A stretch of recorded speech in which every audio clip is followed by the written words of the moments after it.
Carmen Morales confiaba plenamente en su hijo y su nuera. Les entregó su hogar, sus ahorros, toda su vida, y ellos la abandonaron en la calle. Esta es la historia de cómo una madre entregó todo y perdió incluso a quienes más amaba.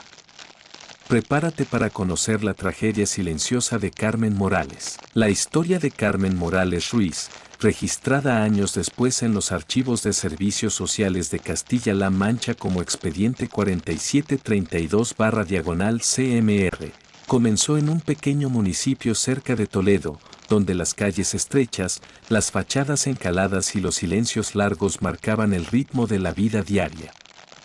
Vecinas como doña Remedios Calderón recordaban a Carmen como una niña tranquila y reservada, siempre ayudando a su madre en la costura y leyendo cuanto libro llegaba a sus manos. Su juventud transcurrió sin sobresaltos hasta que conoció a Antonio Salcedo, conductor de autobús interurbano, con quien contrajo matrimonio en 1973. La pareja se trasladó a Talavera de la Reina y allí, entre rutinas humildes y trabajo constante, levantaron un hogar modesto. En 1977 nació Javier Salcedo Morales, su único hijo, a quien Carmen dedicó una atención absoluta. Testimonios posteriores afirmaban que su amor rozaba la devoción, escondiéndole problemas económicos, enfermedades y cualquier sacrificio. Javier creció sin conocer la dureza de la vida, protegido por esa burbuja silenciosa que su madre levantaba cada día. Cuando Antonio falleció repentinamente en 2004, Carmen quedó sola, pero nunca mostró dolor frente a su hijo, quien ya era adulto pero emocionalmente dependiente. Los años siguientes fueron descritos por los investigadores como los años del silencio. Carmen seguía trabajando, cosiendo para comercios y vecinas, pagando facturas y manteniendo propiedades heredadas, pero siempre disminuyéndose a sí misma, sin pedir nada. En 2009, Javier conoció a Laura Méndez, una mujer ambiciosa y decidida, cuya presencia modificó de manera sutil la dinámica familiar. La boda fue sencilla y Carmen entregó todos sus ahorros para ayudarles a empezar su nueva vida. Con el tiempo, Javier dejó de visitar con la frecuencia de antes y Laura mantuvo siempre una distancia cortés, casi fría. Carmen aceptaba todo en silencio. En 2016, ya con 64 años, la artrosis le dificultaba las manos y comenzaba a perder vista, pero aún así cocinaba y viajaba en autobús para llevar tuppers a su hijo. Jamás habló de sus necesidades. Ese mutismo permitió que pasara desapercibido un cambio crucial, las dificultades económicas de Javier y Laura. Él había perdido su empleo en logística y ella acumulaba deudas por compras a crédito. Fue entonces cuando Javier propuso que Carmen se mudara con ellos. Estaríamos más tranquilos sabiendo que estás bien, dijo. Carmen aceptó sin dudar, convencida de que sería una ayuda mutua. Dejó su piso en alquiler y los ingresos empezaron a gestionarlos Javier y Laura. Lo que parecía una decisión familiar normal se convirtió en el principio de una cadena de actos que más tarde serían catalogados como negligencia y manipulación. Al instalarse en el piso de su hijo, Carmen notó cambios casi imperceptibles al principio, la reducción de su espacio, la desaparición de algunos objetos personales y comentarios de Laura sobre los gastos que generaba una persona mayor. Los investigadores describen esta etapa como la fase de erosión emocional, donde la víctima aún no comprende que está siendo desplazada. Carmen seguía sonriendo, seguía ayudando, seguía agradeciendo todo. No imaginaba que su confianza absoluta sería utilizada contra ella. A finales de 2019, Javier y Laura comenzaron a presionarla con temas de papeles, gestiones y supuestos beneficios fiscales. Carmen confiaba tanto en su hijo que firmaba sin leer. Lo que estaba firmando, sin que nadie se lo explicara, era el traspaso de su casa en el pueblo, del terreno agrícola heredado y de varias autorizaciones bancarias. Todo quedó a nombre de Javier. La maniobra fue descubierta años después, pero en aquel momento Carmen solo veía a su hijo asegurándole que era para protegerla. Mientras tanto, su rol dentro del hogar disminuía cada vez más. Laura se quejaba del olor de sus cremas, del ruido que hacía al caminar, de lo lento que era comer. Javier, influenciado por su pareja, empezó a distanciarse. Carmen intentaba no molestar, se quedaba en su cuarto, tejía en silencio y agradecía cada cosa aunque no hubiera nada que agradecer. Esta primera etapa de convivencia, que parecía normal vista desde fuera, era en realidad el comienzo de un proceso de aislamiento progresivo que acabaría destruyendo todo lo que Carmen había construido en su vida. Los informes posteriores lo describen con precisión: la víctima aún no comprende el riesgo. Sigue confiando. Sigue justificando. Sigue amando. A finales de 2020 la convivencia en la casa de Javier y Laura empezó a mostrar una transformación que, aunque silenciosa, era evidente en cada detalle para los analistas sociales que reconstruyeron el caso. Carmen Morales Ruiz, con su naturaleza dócil y confiada, quedó atrapada en un ambiente donde la amabilidad había sido sustituida por la tolerancia forzada.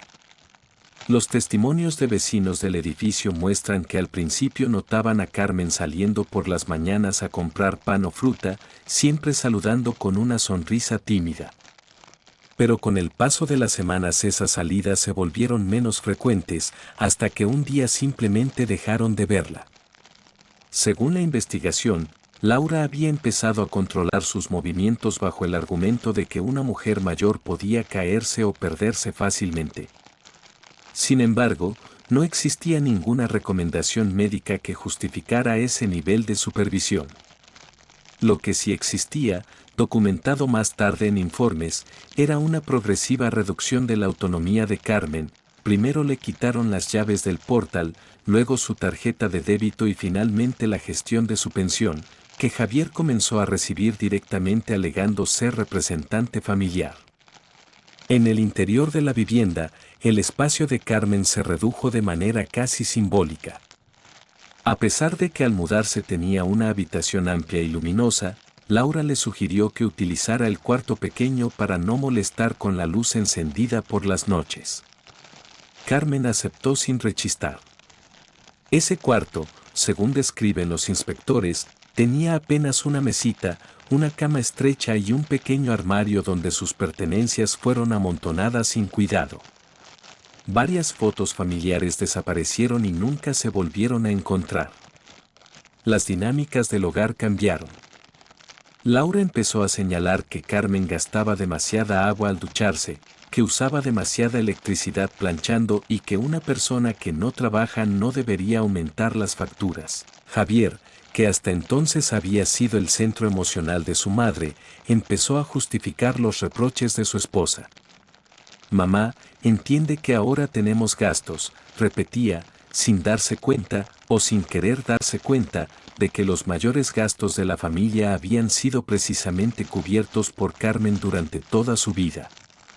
La erosión emocional continuó. Durante las comidas, Laura solía criticar la forma en la que Carmen cortaba el pan, la lentitud con la que masticaba o incluso la postura en la mesa. Los informes describen esta etapa como microagresiones sistemáticas diseñadas para deteriorar la autoestima de la víctima. Carmen no respondía. Simplemente bajaba la cabeza y sonreía con esa mezcla de vergüenza y deseo de no incomodar a nadie. La tensión aumentó cuando, en marzo de 2021, Laura decidió reorganizar el presupuesto familiar. En un documento encontrado meses después, se detalla que la pensión de Carmen, junto con los ingresos del alquiler de su antiguo piso, pasaron directamente a la cuenta conjunta de la pareja.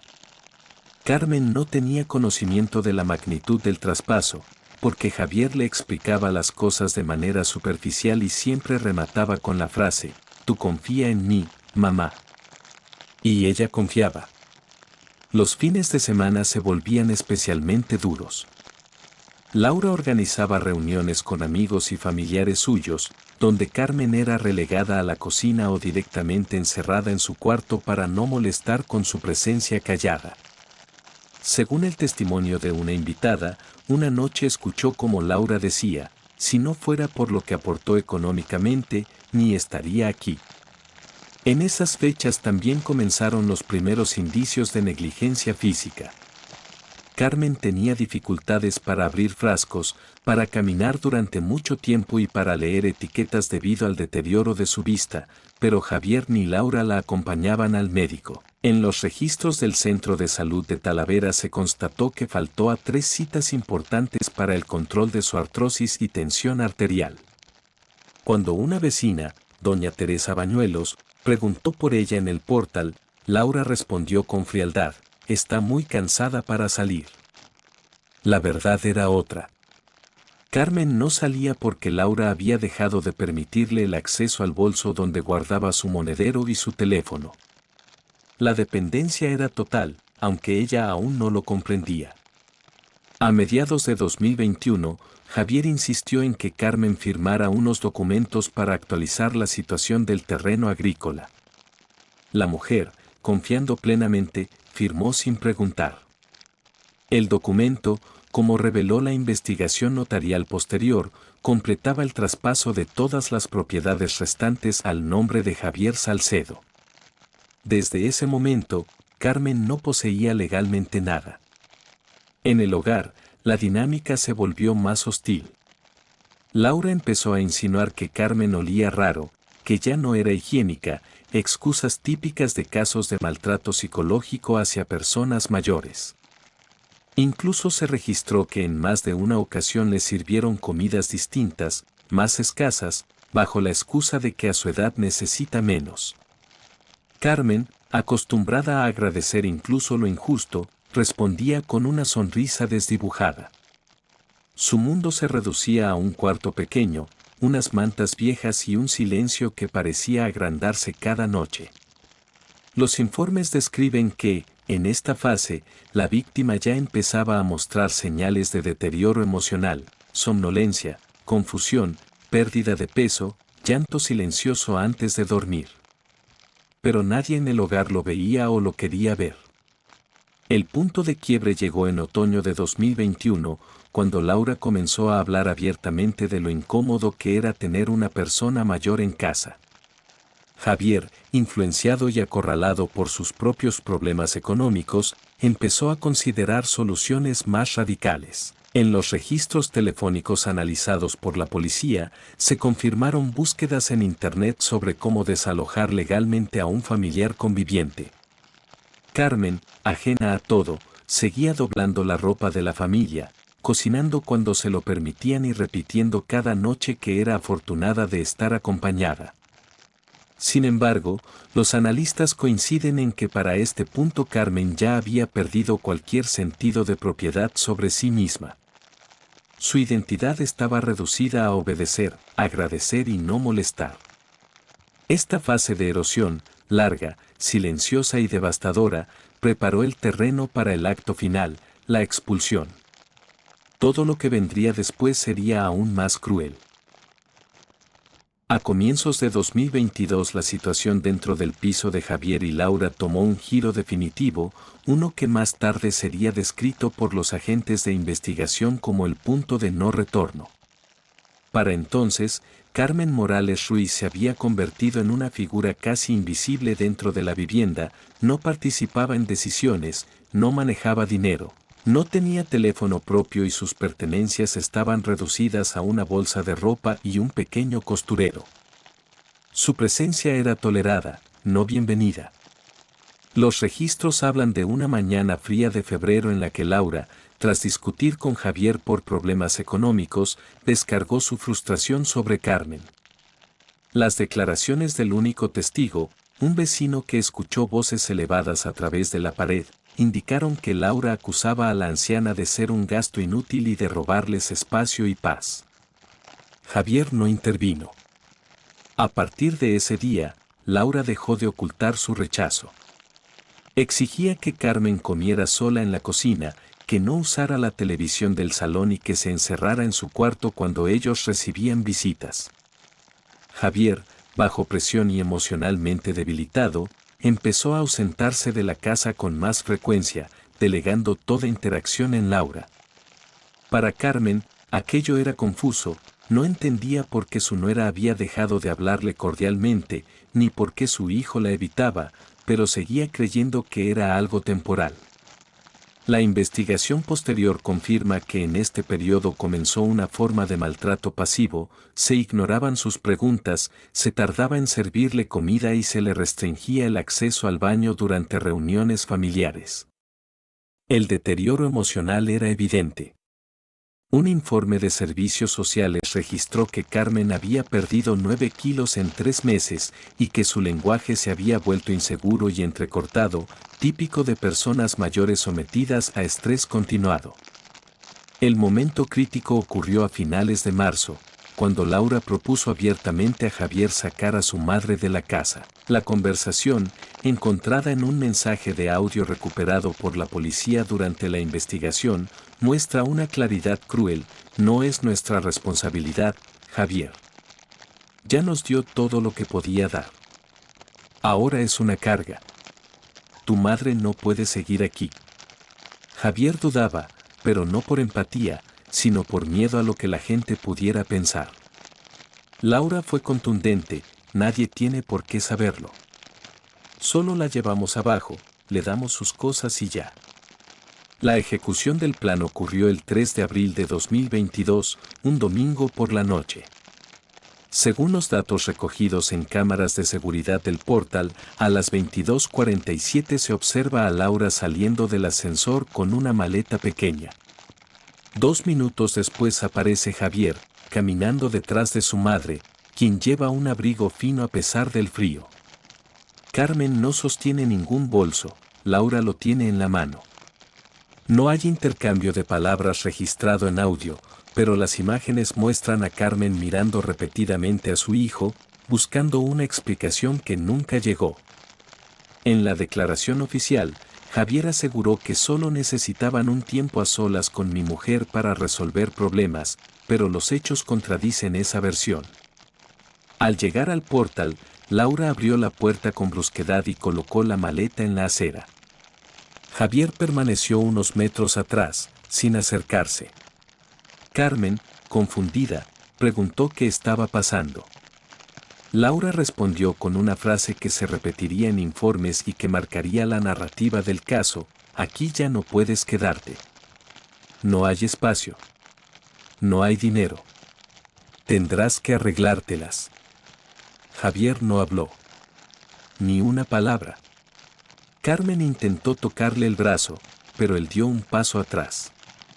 La cámara captó el instante en el que ella se dio cuenta, de manera lenta, dolorosa y absoluta, de que ya no tenía hogar. Laura le dejó el bolso en el suelo, le cerró la chaqueta sin cuidado y regresó al interior del edificio sin mirar atrás. Javier entró detrás de ella. La puerta se cerró. Carmen permaneció allí, sola, durante casi 4 minutos. Miraba la puerta, como esperando que se abriera, como si aún hubiera un error, una mala interpretación, algo que pudiera corregirse con un abrazo o una disculpa. Pero la puerta no se abrió. A las 22:52, después de un largo silencio, Carmen tomó la maleta y caminó sin rumbo por la acera. Las imágenes muestran que temblaba. No parecía llorar, pero la manera en que se sujetaba los brazos indicaba un dolor profundo, casi físico. A partir de ese momento, su vida cambió para siempre. No tenía casa. No tenía ahorros. No tenía propiedades. Todo lo había cedido, confiando en su hijo.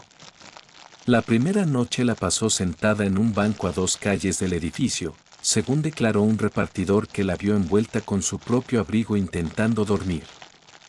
Durante los siguientes días se desplazó entre calles de Talavera, sentándose en plazas, entrando en iglesias para resguardarse del frío y comiendo únicamente lo que algunos vecinos generosos le ofrecían sin saber su historia. Los investigadores destacan que Carmen nunca pidió ayuda explícita. Cuando alguien le preguntaba si necesitaba algo, ella respondía con una frase que se volvió trágicamente recurrente: estoy bien, solo estoy esperando que mi hijo venga a buscarme. Pero Javier no llegó. Ni al día siguiente. Ni esa semana. ni las siguientes. La expulsión había sido total. En los registros posteriores, los especialistas describen esta fase como la ruptura emocional definitiva, el momento en que Carmen dejó de entender su lugar en el mundo. Había pasado de madre protectora a carga indeseada, de propietaria a desamparada, de familia a soledad absoluta. Durante las semanas que siguieron a su expulsión, Carmen Morales Ruiz se convirtió en una presencia silenciosa y casi fantasmagórica en varios puntos de Talavera de la Reina. No dormía 2 noches seguidas en el mismo lugar, a veces se quedaba en un banco del Paseo del Prado, otras bajo el toldo cerrado de una cafetería o en el portal de un edificio antiguo donde los vecinos, sin conocer su historia, a veces le ofrecían una manta o un vaso de agua. Los informes de la policía local registran al menos 5 interacciones con Carmen durante abril y mayo de 2022, todas similares. La encontraban desorientada, pero educada, nunca pedía dinero, nunca provocaba altercados, nunca mencionaba a su familia. Solo decía que estaba esperando noticias. Para los agentes, era una anciana vulnerable más. Para ella, era un tiempo suspendido, un limbo en el que cada amanecer traía la misma pregunta: ¿vendrá hoy mi hijo? Los días se alargaron en una rutina dolorosamente repetitiva. Caminaba lentamente por las calles, siempre con la misma chaqueta fina y la maleta pequeña que Laura le había dejado en la acera. Según testigos, abría la maleta varias veces al día como si buscara algo que no recordaba haber perdido. Dentro solo había 2 mudas de ropa, un pequeño costurero y una foto muy arrugada de Javier cuando era niño. Aquella foto se convirtió en su único ancla emocional, la sacaba, la alisaba con cuidado y la guardaba una y otra vez, como si el simple contacto con el papel pudiera mantener vivo el vínculo que la realidad ya había roto. Uno de los momentos más documentados ocurrió el 17 de mayo, cuando una trabajadora social se acercó a Carmen al verla sentada sola frente a una panadería. La mujer declaró más tarde que Carmen parecía agotada, pero no sucia ni descuidada, señal de que intentaba mantenerse lo mejor que podía. Cuando le preguntó si tenía familia, Carmen sonrió con suavidad y respondió: sí, tengo un hijo. Debe estar ocupado. No quiero molestarlo. Aquella frase, recogida en el informe oficial, fue interpretada por los expertos como un mecanismo de defensa, la necesidad de proteger al hijo incluso cuando ese mismo hijo la había abandonado. Carmen seguía justificándolo, incluso en su propio deterioro. Para finales de mayo, su salud física comenzó a resentirse de forma evidente. Los testigos mencionaron que caminaba más despacio, que sus manos temblaban y que en varias ocasiones parecía mareada. Una farmacéutica declaró haberle ofrecido una botella de agua y una barrita energética. Carmen la aceptó, pero insistió en pagar con unas monedas que guardaba apretadas en un pañuelo. Cuando la mujer le dijo que no era necesario, Carmen respondió con una frase que impactó a los investigadores: no quiero deberle nada a nadie. Ya cometí ese error una vez. La soledad prolongada empezó a afectar también a su memoria. Algunos vecinos afirmaron que la vieron hablar sola, como si repasara conversaciones pasadas o imaginara otras nuevas. En una ocasión, un hombre la escuchó decir en voz baja: Javier tiene que estar preocupado, cuando me encuentre, pedirá perdón. Pero Javier nunca preguntó por ella. De hecho, los registros telefónicos muestran que durante ese periodo no hubo ninguna llamada ni mensaje relacionado con su madre. Había desaparecido de la vida de la pareja como si nunca hubiera existido. Lo más desgarrador sucedió la noche del 2 de junio. Las cámaras de tráfico captaron a Carmen caminando bajo una lluvia ligera, sosteniendo la maleta contra el pecho para proteger sus pocas pertenencias. A las 23:14, se sentó en un banco frente a un edificio donde, según la investigación, había vivido hace más de 20 años.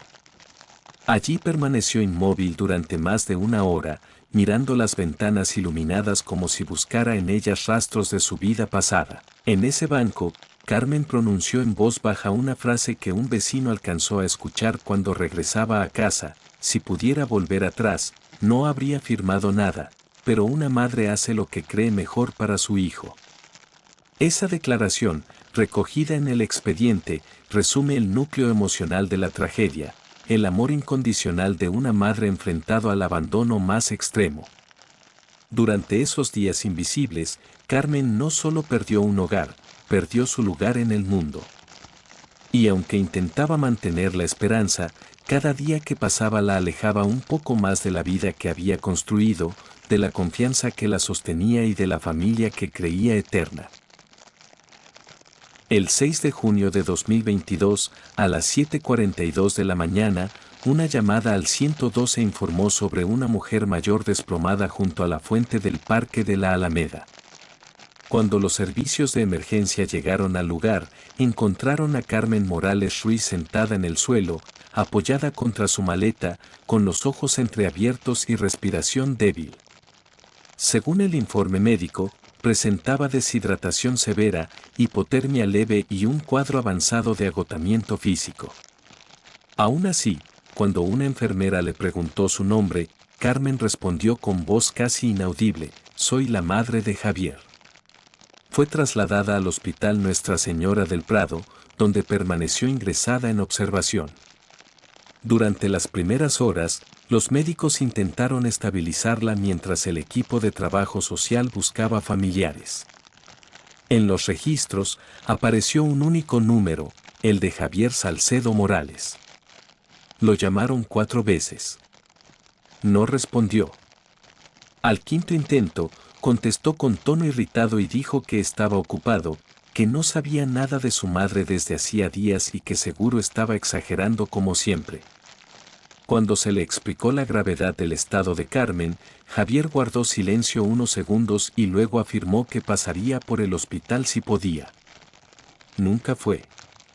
Laura, según el registro telefónico, intervino un momento para decir que ellos ya habían hecho bastante y que no se harían cargo de nada más.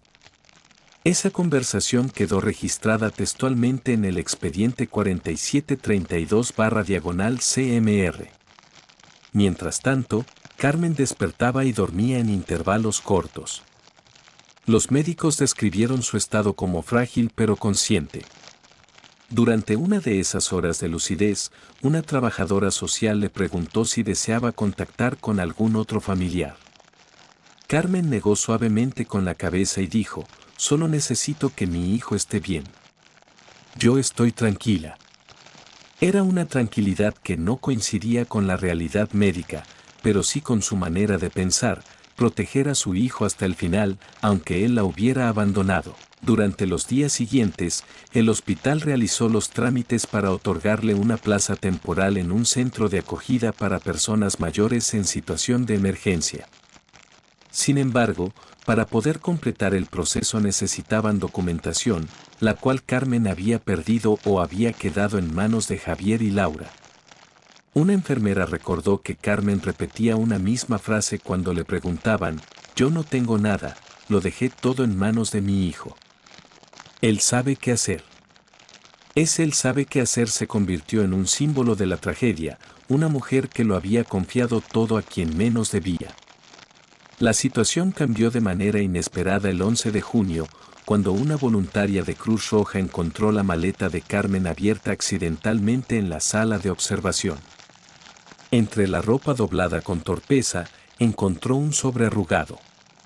Dentro había documentos antiguos, escrituras de su casa en el pueblo, certificados de propiedad de un pequeño terreno agrícola y el contrato de traspaso con la firma de Carmen, Javier y un notario. Aquellos papeles, que Carmen había guardado sin comprender del todo, demostraban que había cedido todos sus bienes bajo presión psicológica. La voluntaria entregó el sobre al Departamento de Trabajo Social, lo cual cambió el rumbo del caso.